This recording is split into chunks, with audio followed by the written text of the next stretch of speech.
La randonnée devait être respectueuse, donc ne pas jeter de déchets, les ramasser si possible, ne pas déranger la faune, ne pas abîmer la flore et être à l'écoute de tout ce que la nature a aussi à nous offrir. Il faut arrêter de polluer la planète parce qu'elle va se détruire et après on va plus pouvoir vivre et les animaux aussi vont plus pouvoir vivre. Si vous polluez un lapin, le chasseur il va le tuer et vous allez le manger, donc voilà.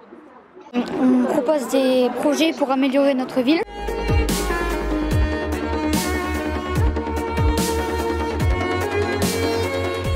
Ces tours-là datent du Moyen-Âge, elles ont été construites au XIIIe siècle.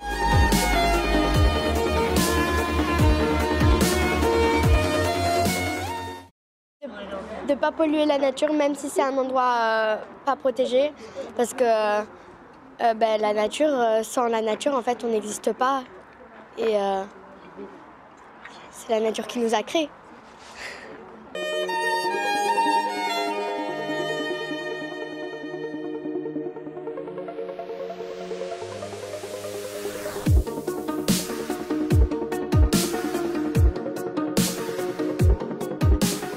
Moi, je retiens qu'il faut faire attention à la nature parce qu'en fait, c'est notre vie. À moins jeter nos déchets par terre, parce qu'au moins, on polluera moins.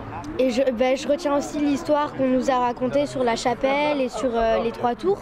Tout le paysage qu'on a vu avec nos jumelles et nos loupes, et qu'on doit faire plus attention. On a proposé un goûter zéro déchet, ce qui est quand même la chose la plus simple à organiser. On avait proposé aux enfants de venir avec des bouteilles en verre, faire soi-même ses gâteaux. Ce défi les a convaincus. Pour les habits zéro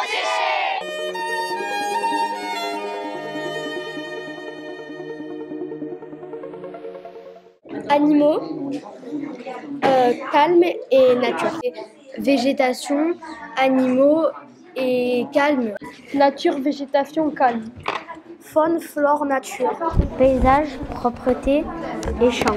Réaliser un défi pour prendre conscience de ce qui les entoure. Qu'est-ce qu'on voudrait garder pour le parc de demain, pour celui qu'on aura dans 15 ans, dans 20 ans, dans 30 ans. Que les chasseurs ramassent leurs cartouches et qu'ils les mettent dans leur poche.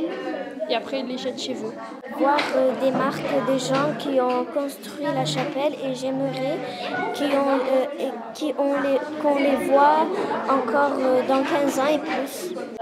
Qu'il y ait plus de gens qui sensibilisent et qui font des balades là-bas pour montrer à quel point c'est magnifique d'avoir une nature pas polluée.